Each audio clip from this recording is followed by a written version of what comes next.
जय गुरु जी, शुक्राना गुरु जी। Welcome back to my Guru ji channel गुरु जी सत्संग विद आरजे प्राची। संगत जी, आई होप कि गुरु जी की ब्लेसिंग से आप जहाँ कहीं भी होंगे बिल्कुल ठीक होंगे। आज जो आप सत्संग सुनेंगे वो गुरु जी की ब्लेस्ड सत्संग है और संगत जी आपको इनमें गुरु जी की बहुत सारी ब्लेसिंग्स मिलेंगी और आपके जो भी सवाल होंगे गुरु जी से जुड़े या आपके मन में जो भी सवाल चल रहे हैं, इन सत्संगों के माध्यम से गुरुजी उनका जवाब देंगे आपको। तो इसीलिए सत्संग को अंत तक सुनिएगा और कमेंट सेक्शन में जय गुरुजी, शुक्राना गुरुजी लिखना ना भूलिएगा। आइए आज का सत्संग स्टार्ट करते हैं। जय गुरु जी, शुक्राना गुरु जी। प्राची जी का बहुत बहुत शुक्राना सत्संग शेयर करने के लिए। संगत जी, बात है 2022 में जब मैं जाना शुरू हुई थी।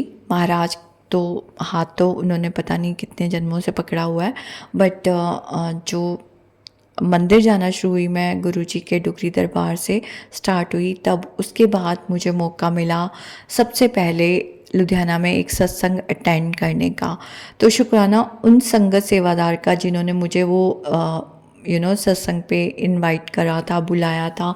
वहाँ पे मैं गई और वो इतना ब्लेस सत्संग था। पहली बार मैंने महाराज के स्वरूप में उनके स्माइल दर्शन देखे, उनकी आइज़ ब्लिंक होती हुई देखी थी।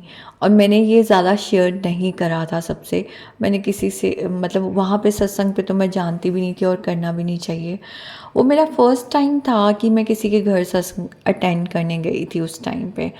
संगत जी, वो मेरे घर से ज़्यादा दूर भी नहीं था और वहाँ पे गलती एक ये हुई थी कि जो सेवादार थे वहाँ पे जो बिठा रहे थे, उन्होंने मुझे जहाँ बिठाया मैं वहाँ से थोड़ा सा पीछे हट के बैठ गई अपने कंफर्ट की वजह से, क्योंकि वहाँ पे स्पीकर की बहुत ज़्यादा आवाज़ थी। उस शोर से थोड़ा बचने के लिए वो मेरे कानों में बज रही थी, तो मैं थोड़ा पीछे होकर बैठ गई। उतनी देर में कोई और संगत आई और वहाँ पे बैठ गई थी। संगत जी, वो कितना ब्लेस सत्संग होगा आप सोचिए, क्योंकि जहाँ पे महाराज मुझे ऐसे दर्शन दे रहे थे सब रूप में, लेकिन उस दिन मैंने अपनी एक ब्लेसिंग गवाई, मुझे ऐसा लगता था। हालांकि उन्होंने और ब्लेस करके भेजा ही होगा, लेकिन शुक्राना महाराज का उस चीज़ के लिए। लेकिन जो मैंने गलती की, मैं माफ़ी चाहती हूँ, क्योंकि संगत जी उससे मैंने अपना ही ख़राब करा और अपना ही डिले करा था। मेरे कान में थोड़ा सा प्रॉब्लम हो गया था, मेरे लेफ़्ट ईयर में। और वो ये हुआ था कि मैं कुछ टाइम पहले मैक्लोडगंज अपनी नीस के साथ घूमने गई थी। वहाँ पे Chintpurni, Jwala ji and then Palam and then Baijnath, वहाँ से घूमते हुए हम आ रहे थे। जिस दिन लास्ट डे था, उस दिन की बात है कि मुझे बहुत ज़्यादा कोल्ड कफ हो रखा था। मैंने सिरप वगैरह जो भी मेडिसिन अब वहाँ से ली थी। उसके बाद वापस आते हुए क्योंकि पहाड़ी रास्ता होता है, कान बंद हो जाते हैं, नॉर्मल बात है। तो मुझे लगा ठीक हो जाएगा, लेकिन घर आने के बाद ठीक नहीं हुआ। मुझे बहुत कान में मेरे शायद दर्द भी बहुत हुआ था उस टाइम पे, रास्ते में आते हुए ऐसा लगा था मुझे शायद। और लेकिन घर आने के बाद 2-4 दिन बीते, 10 दिन बीते, मेरा कान ठीक नहीं हुआ। मेरे बहुत मतलब मुझे सुनने में प्रॉब्लम होने लगी थी लेफ़्ट ईयर से। और मुझे मेरी फ्रेंड भी थोड़ा ऐसे, जैसे आपस में फ्रेंडशिप में हम टीज़ कर देते हैं कि पंजाबी में कि तू थोड़ा बहरी हो गई है। तो ऐसे हम लोग ऐसे उसने मुझे हंसना, तो मैंने कहा नहीं यार, ऐसे नहीं होना चाहिए। तो मतलब मैं कंसर्न तो थी, पर महाराज ने मुझे ठीक करने के लिए भेजा, पर मैंने ठीक अपना नहीं करवाया, क्योंकि शायद मैं उस दिन स्पीकर के पास बैठ जाती तो मेरा कान का दर्द, या मतलब कान का जो दर्द तो नहीं था उस टाइम पे शायद, पर जो मेरे को हार्ड हियरिंग हो गया था लेफ़्ट से, वो ठीक हो जाता, ऐसा मुझे बाद में लगता था और मुझे बहुत अफसोस होता था इस बात का। तो संगत जी, उसके कुछ टाइम बाद, कुछ महीने बाद, मैं शायद डॉक्टर को भी मैंने दिखाया था। मैंने क्लीनिंग करवाई, कुछ नहीं, मैंने सोचा शायद मैल वैल होती है, क्लीन कर देंगे ठीक हो जाएगा, नहीं हुआ। क्योंकि मैं वैसे तो कान क्लीन करती रहती हूँ, घर पे भी करती रहती थी थोड़ा, तो मुझे लगा मतलब इतनी कोई प्रॉब्लम निकली नहीं। अब उसके बाद मैं नहीं गई डॉक्टर के पास। उसके बाद मैं फिर बैठ गई। मैंने मतलब मुझे काफ़ी सत्संग मैंने सुने और मुझे इस चीज़ की क्लैरिटी आई कि हमें बात माननी चाहिए। जहाँ बिठा रहे हैं वहाँ बैठो, डिसिप्लिन फॉलो करो, मंदिर में लाइंस में जाओ, और जहाँ बिठा रहे हैं वहाँ बैठो। जिसके साथ लंगर करवा रहे हैं वो उसके साथ करो, लंगर पूरा छको। ये सारी चीज़ें धीरे धीरे क्लैरिटी आती गई, बताते गए महाराज। और भी ज़्यादा मुझे इस चीज़ का रिग्रेट होता था कि मैंने क्यों उस दिन अपनी ब्लेसिंग गंवाई। उसके बाद मुझे एक मौका मिला एक और सत्संग में जाने का अपनी फ्रेंड के साथ, यहीं लुधियाना में। वो काफ़ी दूर था, वहाँ पे भी मुझे स्पीकर के पास बिठाया। उससे पहले मैं कुछ सत्संग अटेंड कर चुकी थी। अब संगत जी मैं वहाँ बैठी, मुझे अंदर से लगा शायद इस बार मैं बैठ रही हूँ तो मेरा ठीक हो जाएगा, पर नहीं संगत जी, वो शायद टेम्पररी 1-2 दिन के लिए थोड़ा सा ठीक हुआ होगा, बट मतलब इतना ज़्यादा ठीक नहीं हुआ था। तो मतलब मेरा काफ़ी टाइम तक ऐसे ही ये चीज़ चल रही थी। और अगर कोई मेरे लेफ्ट ईयर में कोई बात कर रहा है, मतलब आस-पास, मतलब मेरे पास में है कोई, तो मुझे इतना ज़्यादा क्लियर आवाज़ सुनाई नहीं देती थी, मुझे लगता था थोड़ा ऊंचा बोलो। और जब मैं राइट में सुनती थी तो मुझे एकदम से क्लियर सुन, वही टोन में, उतनी साउंड वॉल्यूम में मुझे सुनाई पड़ता था। तो ये चीज़ें मैंने नोटिस करी कि ये हो रहा है, मेरा हार्ड हियरिंग हो गया है लेफ़्ट का। अब संगत जी काफ़ी टाइम बीत गया, अभी कुछ महीने पहले की बात है, कुछ टाइम पहले की बात है। मैंने मतलब मेरे को लगा कि मेरी गलती थी, मैंने, महाराज तो ठीक कर रहे थे क्योंकि महाराज ने सत्संग में बताया था, सत्संग के थ्रू मुझे बताया भी था कई बार कि फिज़िकल टाइम पे भी महाराज जब संगत को कुछ कहते थे कि इतनी रोटी खा, इतना लंगर खा लो, तो नहीं खाया, कम खाया, या कोई प्रसाद बोला तो वो कम खाया, या जो भी काम करने को कहा वो पूरा नहीं किया, तो फिर ब्लेसिंग भी उतनी मिलती थी। या अगर बिल्कुल नहीं करा तो फिर वो कट जाता था। और अगर संगत बाद में बोलती थी कि अब कर लेते हैं, तो महाराज कहते अब वो गया टाइम, क्योंकि वो एक ड्यूरेशन होती है, कई बार वो एक टाइम पीरियड होता है जब महाराज ने ब्लेस करा होता है, क्योंकि उनको ऊपर से पता नहीं क्या क्या हमारे चीज़ें करेक्ट करनी पड़ती हैं हमें ब्लेस करने के लिए। क्योंकि ये कोई बच्चों का खेल तो है नहीं कि वो हमारी कोई भी बीमारी छू मंतर करके ठीक कर देंगे। ही इज़ नॉट अ चमत्कारी बाबा। एक महाराज तो वो महाशिव हैं। और अगर हम शिव पुराण भी पढ़ें तो हमेशा जो देवी देवता भी हुए हैं, तो उन्होंने भी चाहे अगर हम देखें तो उन्होंने कोई ऐसे कष्ट काट काट के चीज़ें ठीक करी हैं, हुई हैं उनकी। अगर कोई भी चीज़ मतलब इधर की उधर होती थी तो कहने का भाव है कि वो एक एक प्रोसेस के थ्रू ठीक होती हैं, करेक्ट होती हैं चीज़ें। इट्स नॉट कि हाँ आज बोल दिया तो इसको करेक्ट कर दो तो हो गया जी। तो इसके पीछे पता नहीं कितनी चेंजेस होते होंगे, क्या क्या लिखा जाता होगा, ये तो महाराज जानते हैं, हम नहीं जानते। और उस दिन मैंने अपनी ब्लेसिंग गंवाई थी, मुझे बार बार रिग्रेट हो रहा था। तो मैंने एक दिन सोचा, थोड़े दिन पहले, कि अब मैं ना एक काम करूँगी। आजकल मशीनें आ गई हैं, मैंने सर्च वर्च मारा नेट पे कि कान के पीछे लग जाती है और दिखती नहीं है, छोटी सी होती है, वो लगवा लूँगी अगर ठीक नहीं होता अब तो।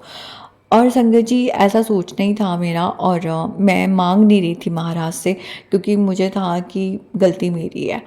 और लेकिन वो तो बहुत काइंड हैं, उन्होंने, मुझे नहीं पता चला कब मेरा कान अपने आप इतना इम्प्रूव हो गया कि मुझे जो बहुत ज़्यादा पहले प्रॉब्लम थी वो काफ़ी परसेंट ठीक हो गई है। मैं नहीं जानती कितने परसेंट हुई है, पर पहले से बहुत इम्प्रूवमेंट हो गई है।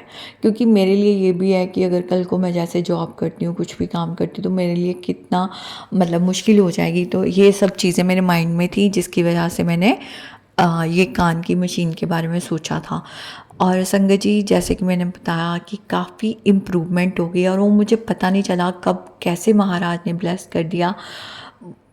ही सो काइंड, सो लविंग, कि हमारी गलतियों के बावजूद भी वो फिर से वो चीज़ें हमारे लिए चेंज कर देते हैं। Thank you so much. मैं जितना शुक्राना करूँ उतना कम है, और मैं इससे ज़्यादा क्या मांगूँ। उन्होंने इतने परसेंट ठीक कर दिया, उसका बहुत बहुत शुक्राना, अनंतम अनंतम शुक्राना महाराज का। संगत जी इसके अलावा जो मैं सत्संग आज शेयर करना चाहती हूँ, एक बार ना मेरे कोई जैसे मुझे कोई स्टमक का प्रॉब्लम हुआ था, बहुत पहले की बात है, अभी की जो बता चुकी हूँ मैं पिछले सत्संग पे वो नहीं है, ये बहुत पहले की बात है। और उस टाइम पे मेरे कुछ मेरे को बार बार वॉशरूम जाना पड़ता था, मुझे यूरिन का बार बार प्रॉब्लम हो रहा था शायद। तो उस टाइम पे ना मुझे मतलब मेरी ना कुछ 2-3 चीज़ें थी उस टाइम पे, क्योंकि मुझे यूट्रस फाइब्रॉइड भी था। तो मैं जब मंदिर जाती थी तो उसके बाद मुझे घर आके मेरे फाइब्रॉइड ठीक करते थे महाराज, तो उस वजह से मुझे कई बार मंथली प्रॉब्लम होता था आने के बाद। तो वो कई बार इतना ज़्यादा प्रॉब्लम हो जाती थी। तो ऐसे 2-3 चीज़ें थी उस टाइम पे मेरे साथ चल रही थी। आज से 2 साल पहले की बात है, शायद साल 2 साल पहले की बात है। अभी की नहीं है ये सत्संग मेरा। उस टाइम पे ना संगत जी, मैं ना महाराज से मतलब मेरी जो भी इशू चल रहे होते थे, तो मैंने ना बोलना कि आप सुन क्यों नहीं रहे। मैं मतलब गुरबानी लगा लेती थी या कुछ भी जो भी करती थी, तो मुझे लगता था ठीक क्यों नहीं कर रहे। फिर धीरे धीरे पता चला कि जो हमारा 10% कष्ट होता है वो तो हमें काटना ही होता है। तो वो उस टाइम पे हमें मुश्किल तो लगता है, वो भी 10% वो महाराज लेकिन कटवा देते हैं। तो होता ये था, अगर मुझे मिडनाइट प्रॉब्लम हो रही है तो 4-5 सुबह 4-5 बजे तक वो ठीक हो जाती थी। तो ऐसा मेरे साथ हुआ था कुछ, रिपीटेड पैटर्न थे ये, कि मेरा ऐसे सुबह 4-5 बजे तक ठीक हो जाती थी वो बीमारी। तो फिर धीरे धीरे मुझे समझ आना शुरू हुआ कि ये महाराज मेरे 10% कष्ट कटवा रहे हैं, शायद 10% से भी कम करके। और शुक्राना महाराज का। और उस टाइम पे उन्होंने ये भी क्लैरिटी दी थी टेलीपैथी के थ्रू, कि जो मैं बार बार बोलती हूँ महाराज आओ आओ और मुझे ठीक करो, तो ये नहीं बोलना चाहिए। बिकॉज टेलीपैथी के थ्रू उन्होंने बताया था कि मेरी जो प्रॉब्लम थी उस टाइम पे वो इतनी बड़ी नहीं थी। मान लो मेरे अंदर बहुत वीकनेस भी आ गई तो मैं नेक्स्ट डे अपना कुछ ट्रीटमेंट ले सकती हूँ, क्योंकि मेरे हाथ पैर सलामत हैं और मैं मेरे नियर्स एंड डियर्स आस पास हैं। मैं मतलब मेरे पास ऑप्शंस हैं, मैं किसी ना किसी तरह से अपने को ठीक कर सकती हूँ महाराज की रहमत से ही, बट मैं ठीक हो सकती हूँ। लेकिन उन संगत की कितनी, उन लोगों की कितनी बड़ी ज़रूरत होगी जिनकी क्रिटिकल कंडीशन होती है। इसलिए हमें कभी भी ज़िद नहीं करनी चाहिए महाराज आप आओ आप आओ आप आओ, नहीं करना चाहिए। क्योंकि मैं ऐसा किया था तब, और तब महाराज ने टेलीपैथी के थ्रू बताया था कि अगर किसी का एक्सीडेंट हुआ है, कोई ऐसी क्रिटिकल कंडीशन में है, उसको ज़्यादा ज़रूरत है या हमें ज़्यादा ज़रूरत है? ऑफकोर्स उसको ज़्यादा ज़रूरत है जिसकी क्रिटिकल कंडीशन है, जो ज़िंदगी और मौत के बीच में खड़ा हो। जो संगत खड़ी हो या कोई इंसान खड़ा हो, तो उनको ज़्यादा ज़रूरत है उस टाइम पे। तो इसलिए महाराज से माफ़ी चाहती हूँ। उस टाइम पे उन्होंने टेलीपैथी के थ्रू ये बात बताई, फिर धीरे धीरे समझ में आया कि नहीं, इतना ज़्यादा महाराज को तंग नहीं करना है। अगर हमसे वो कष्ट हमारे कटवा रहे हैं छोटे करके, तो हमें चुपचाप काटने हैं। और अगर हमसे सहन नहीं भी हो रहा तो हमें यही कोशिश करनी है कि हम जो भी चीज़ें हमें रिलीफ दे रही हैं हम वो करें, लेकिन हम उनको बार बार तंग करके बुलाएं नहीं अपने पास कि आओ और ठीक करो हमें। वो तो देख रहे हैं, वो ही तो करवा रहे हैं ठीक। तो शुक्राना महाराज का ये क्लैरिटी देने के लिए। और भी उन्होंने क्लैरिटी दी थी कि बार बार छोटी छोटी चीज़ों के लिए नहीं मांगना चाहिए, कि हमें प्रेजेंस दिखाओ, हमें ड्रीम दर्शन दो। क्योंकि उनको कितना उस लेवल पे आने के लिए क्या क्या करना पड़ता होगा, क्योंकि ड्रीम में आना इज़ नॉट बच्चों का खेल। वो साक्षात हमारे दर्शन देते हैं, हमारे ड्रीम में आकर अगर आते हैं तो उनको किस लेवल पे आना पड़ता होगा। क्योंकि क्योंकि महाराज इतना विराट रूप में है, वो हमें हम उनको उस रूप में नहीं देख सकते, ना ही हमारे पास वो आंखें हैं, ना ही हम उतने कैपेबल हैं कि हम देख पाएँ। और महाराज अगर उस पूर्ण रूप में, पूर्ण लाइट में आ जाए तो हमारी आंखें भी नहीं खुलेंगी। तो महाराज को कितना अपने आप को उस लेवल पे लाना पड़ता होगा कि वो हमें ड्रीम दर्शन दें। और भी उन्होंने बताया था एक सत्संग के थ्रू कि कई बार हमारी कोई कष्ट होते हैं जब प्रेगनेंसी आती है, तो वो हमें हील करने के लिए आते हैं, हमारे कष्टों को कम करने के लिए और हमारी बीमारियों को ठीक करने के लिए आते हैं। तो अगर हमारे अंदर हमारे पास कोई कष्ट नहीं है, हम ज़बरदस्ती क्या कष्ट चाहते हैं जो हम बार बार उनको कहते हैं कि फ्रेगनेंस नहीं आ रही है आपकी, या ये नहीं हो रहा, या आप बटरफ्लाई के रूप में नहीं आ रहे, क्योंकि महाराज की मर्ज़ी है कि वो फिर भी आ जाते हैं। अगर मान लीजिए हमारे पे कष्ट नहीं है, तब भी वो हमें अपनी कई बार प्रेजेंस दिखाते हैं, अपना प्यार न्यौछावर करते हैं, पर वो महाराज की अपनी मर्ज़ी है, जब वो कृपा करना चाहे, जब वो रहमत करना चाहें। लेकिन हमें ज़िद नहीं करनी चाहिए। ये महाराज ने क्लैरिटी दी थी मुझे कि क्योंकि अगर तुम्हें बीमारी नहीं है, परेशानी नहीं है, क्योंकि मुझे लगता था उस टाइम पे धीरे धीरे ना कि पहले तो बड़ी फ्रेगनेंस आती थी, अब क्यों नहीं आती।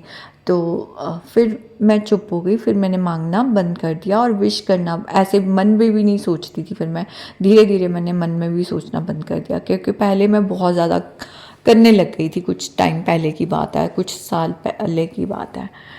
तो फिर क्योंकि उसके बाद भी महाराज ने प्रेजेंस दिखाई, और जब वो अपने आप से दिखाते हैं प्रेजेंस उसकी, तो फिर बात ही कुछ और होती है। बिन मांगे मोती मिलने वाली बात। तो शुक्राना महाराज का, वो क्लैरिटी देते हैं, वो गुरु भी तो हैं हमारे।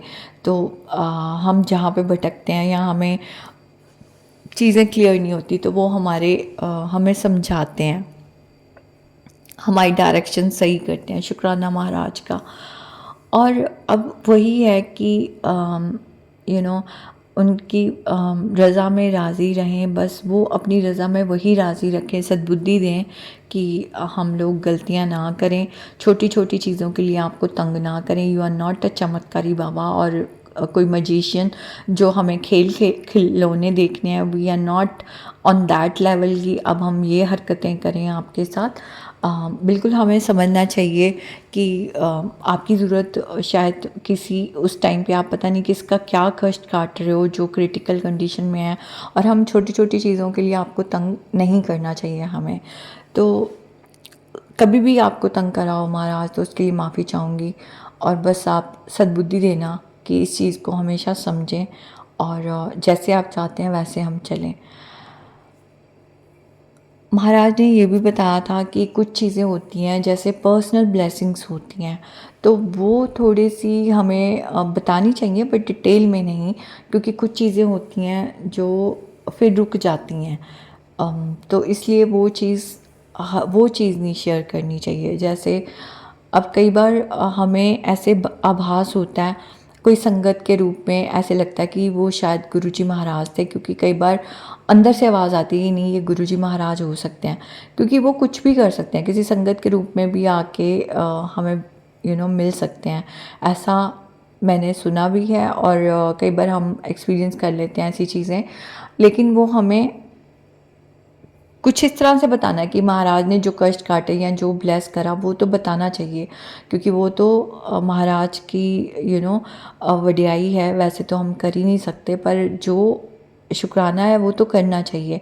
लेकिन पर्सनल ब्लेसिंग्स का थोड़ा सा महाराज ने बताया था मुझे ध्यान रखना चाहिए, वो नहीं शेयर करनी चाहिए। वो रहमत होती है कई बार हमारे ऊपर, ऐसी ब्लेसिंग्स जो मिलती हैं हमें, तो वो नहीं तो रोक लग जाती है। ऐसा मैंने पहले भी सुना हुआ है। तो वो कई चीज़ें ऐसी होती हैं जो नहीं बोलनी चाहिए। शायद इसकी वजह से घमंड भी आ सकता है, शायद ये भी रीज़न होता होगा कि हम ज़्यादा स्पेशल हैं, जबकि ऐसा कुछ नहीं होता। सभी स्पेशल है, सबको महाराज इक्वली प्यार करते हैं, सब संगत को इक्वली प्यार करते हैं वो, और सबकी अपनी जर्नी है। तो शुक्राना महाराज का। एक चीज़ और मैं शुक्राना करना चाहती हूँ जो महाराज ने मुझे दिल्ली में रहते हुए मुझे सिखाई थी, क्षमा करना। मैं उस टाइम पे पूरी तरह माफ़ नहीं कर पाती थी। मैंने कुछ हद तक माफ़ करा था लोगों को अपने मन से। मुझे याद है जब मैं दिल्ली में थी तो मेरे को याद है मैं चर्च जाना शुरू हुई थी, और वहाँ पे मैंने सीखा था, एक प्रेयर होती थी, उसमें होता था कि परमात्मा मुझे मेरे गुनाहों के लिए माफ़ कर। मैंने उन लोगों को माफ़ किया जिन्होंने मेरे साथ गलत करा। तो ये चीज़ जब मैंने ये चीज़ सीखी तो मुझे थोड़ा थोड़ा डायरेक्ट कनेक्शन तब भी था, पर मैं समझ नहीं पा रही थी उस टाइम पे, क्योंकि ये जब मैं महाराज के दरबार जाना शुरू हुई, सत्संग सुनने शुरू किए, तो चीज़ें समझ में आना शुरू हुई कि ये क्या मतलब होता था। तो उस टाइम पे भी ये चीज़ आती थी कि हाँ, माफ़ जब करा था, मैंने उस इंसान को माफ़ करा था उस टाइम पे जिसने हमारी प्रॉपर्टी वगैरह छीन ली थी। अब वो प्रॉपर्टी जाने के बाद मेरा तो लाइफ चलती रही, मेरी लाइफ तो फिर भी उन्होंने बहुत आगे की जो कहानी थी वो कहीं और लिखी थी, तो वो वहाँ से स्टार्ट कर दी थी दोबारा से। और हर चीज़ के पीछे कुछ रीज़न होता है, हो सकता है हमारे कर्म वो पुराने जन्मों के नहीं भी थे, तो अब नए कर्मा क्यों क्रिएट करूँ उस सोल के साथ, और क्यों दोबारा जन्म ले लेके उस सोल के साथ आके फिर क्लियर करूँ। अब उसने घर छीना तो मैं भी दूसरे जन्म में आके कुछ उसका नुकसान करूं, क्या ज़रूरत है। ऐसी चीज़ें फिर मुझे उस टाइम पे समझ आनी शुरू हुई, तो मैंने उसको माफ़ करा। उस बाद में पता चला था कि वो है ही नहीं इस दुनिया में, रहे ही नहीं वो फैमिली, जिस जिस बंदे ने किया था। उसके बच्चे हैं, उनके पास है अब वो घर, लेकिन मेरे मन से वो मैंने दिल से उनको माफ़ कर दिया था। लेकिन और भी कुछ लोग थे जिनको मैं माफ़ नहीं कर पा रही थी, जिन्होंने मेरा बहुत दिल दुखाया था। स्पेशली वो मेरे बहुत क्लोज़ फ्रेंड थी, तो मुझे बहुत दिक्कत होती थी। अब इसके लिए मुझे महाराज ने बोला, लास्ट ईयर की बात है, अम, मुझे संगत जी बहुत मैसेजेस आते थे महाराज के कि तू माफ़ कर दे उसको, तू दिल से माफ़ कर। मैं कर नहीं पा रही थी। मैं महाराज से जैसे होता ना, मैं उनको बोलती थी, मैं कैसे माफ़ करूँ, उसने ये करा मेरे साथ, उसने यहाँ पे मेरे साथ गलत करा। आप सोचो मैं उसके लिए कितना अच्छा सोचती थी। ऐसे मैं बातें करती थी महाराज से कि मतलब एक होता ना जैसे गुस्सा भी क्या बोलूँ, मतलब जैसे हम अपने किसी बड़े से या अपने किसी क्लोज़ वन से, फैमिली मेम्बर से बात करते हैं, तो मेरी इस तरह से बात होती थी महाराज से। मतलब मैं अपना बोलती रहती थी कि मैं, आप बोलते हो मुझे मैसेज देते हो इसको माफ़ कर दो, लेकिन मेरे से हो ही नहीं पा रहा, मैं क्या करूं। मेरे को ये बातें याद आती हैं, मेरा बहुत दिल दुखा है, मेरे को हर्ट करा है इसने।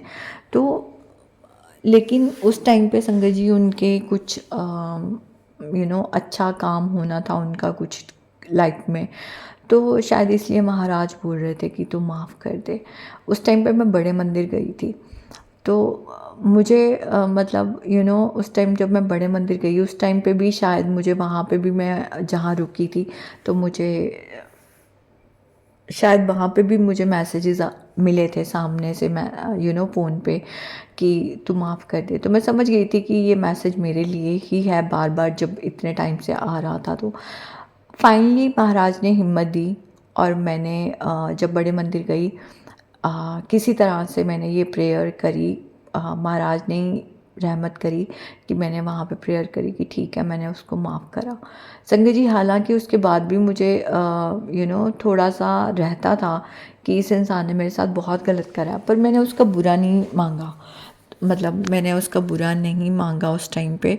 दिमाग तो बहुत बार घूमता था कि हाँ, मतलब गलत तो करना ही नहीं है ना किसी का, पर सोच भी कई बार गलत आ जाती है कि हाँ, इसने तो ये करा, इसके साथ तो बहुत कुछ हुआ नहीं, इसने तो हमारे साथ ऐसा करा।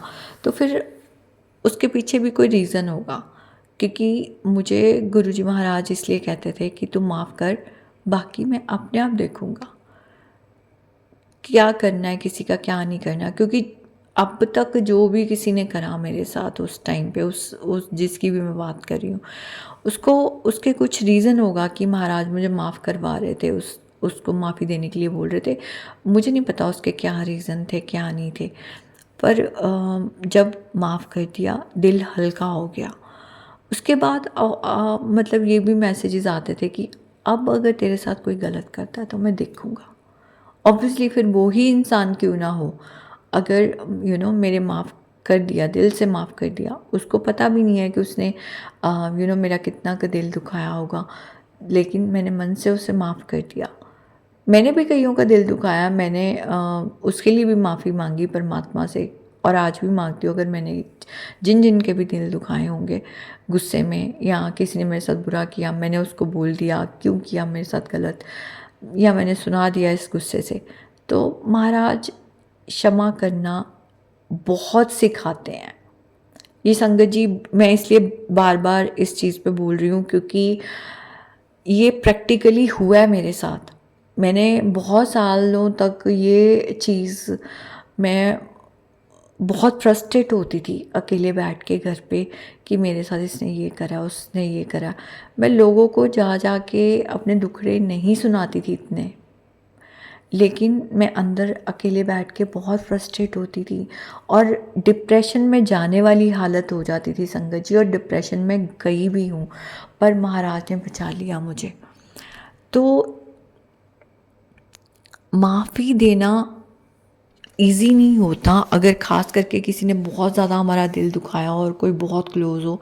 लेकिन मैंने प्रैक्टिकली एक्सपीरियंस करा है, जिस दिन हम दिल से माफ़ कर देते हैं ना, हमारे अंदर अलग सा पीस आ जाता है, एक अलग सी खुशी आ जाती है, हम उस चीज़ से मूव ऑन कर जाते हैं। और जब तक हमारे अंदर का खाली नहीं होगा, महाराज ने ये भी बताया था, तब तक वो नई ब्लेसिंग कैसे भरेंगे। अगर उसी को सोच सोच के ओवर थिंक करती रहूँगी, फ्रस्ट्रेट होती रहूँगी, तो कैसे भरेंगे वो आने वाली ब्लेसिंग्स को। इसलिए पीछे चीज़ें जो हो चुकी हैं उसके कई रीज़न होंगे, उसके कई कारण होंगे। कोई पुराना कर्मा हो सकता है, या किसी ने हमारे साथ नया कर्मा क्रिएट करा होगा। इसलिए हमें, अगर महाराज ने मुझे बोला माफ़ करने के लिए, तो इसके पीछे कोई रीज़न होगा, और वो रीज़न धीरे धीरे क्लियर होने शुरू हो जाते हैं। और संगत जी, मुझे वो क्लियर हुआ। मैं ये तो नहीं बता सकती कि मुझे क्या मिला, क्योंकि वो बहुत ही पर्सनल ब्लेसिंग है। लेकिन मैं आपको ये बता सकती हूँ कि जो मिला वो बेहतर नहीं, बहुत बेहतरीन मिला। और वो महाराज ही जानते हैं उन्होंने मुझे क्या दिया उसके बाद। संगत जी, जिस दिन मैंने ये प्रेयर करी, जिस दिन मैं इस चीज़ से मूव ऑन हुई, चाहे मैं मन मार के मूव ऑन हुई, लेकिन उसके बाद जब मैं वापस आई, उसके बाद जो चीज़ें मेरे सामने आई, जो मैं बोल रही हूँ बेहतर नहीं बेहतरीन मिला, वो मैं जानती हूँ या मेरे महाराज जानते हैं कि मुझे क्या दिया उन्होंने। तो संगत जी, कुछ चीज़ें ऐसी होती हैं जो मटेरियलिस्टिक नहीं होती हैं, जो इस चीज़ से जज नहीं करी जा सकती कि मेरे पास गाड़ी आ गई, बंगला आ गया, मेरे पास अच्छे कपड़े आ गए, महंगी चीज़ें आ गई, गोल्ड आ गया, डायमंड आ गया। उससे भी बेहतरीन कुछ होता है जो कई बार महाराज दे देते हैं हमें। इसलिए माफ़ करना मुझे उन्होंने बताया कि क्यों ज़रूरी है। ऐसा नहीं कि मैं परफेक्ट हो गई हूँ, मैं बड़े आराम से माफ़ कर देती हूँ किसी ने मेरे साथ गलत करा, लेकिन इस ऑन गोइंग जर्नी, इस लाइक, पहले भी मैंने एक बार बोला था सत्संग में कि ये एक डेली प्रैक्टिस है। हमें मिलते हैं ऐसे लोग, कई बार मिलेंगे जो हमारा दिल दुखाते हैं, हमें हमें बुरा बोल देते हैं जाने अनजाने में। हम भी कर लेते हैं जज कई बार लोगों को, कितनी भी कोशिश करें हम भी दिल दुखा देते हैं, कितनी भी कोशिश करें। तो हमें भी लोग मिल जाते हैं XYZ रीज़न से, उनकी इंटेंशन नहीं होती कई बार, पर हो जाता है कभी कभी। तो कई रीज़न हो सकते हैं, इसलिए जितना हो सके महाराज कहते हैं माफ़ कर दे, आगे बढ़, मैं अपने आप देख लूँगा किसको क्या जवाब देना है। और ये जवाब देते हैं वो जहाँ देना होता है, जहाँ पे लगता है कि नहीं, कोई इंसान सच में बहुत परेशान होता है, वो किसी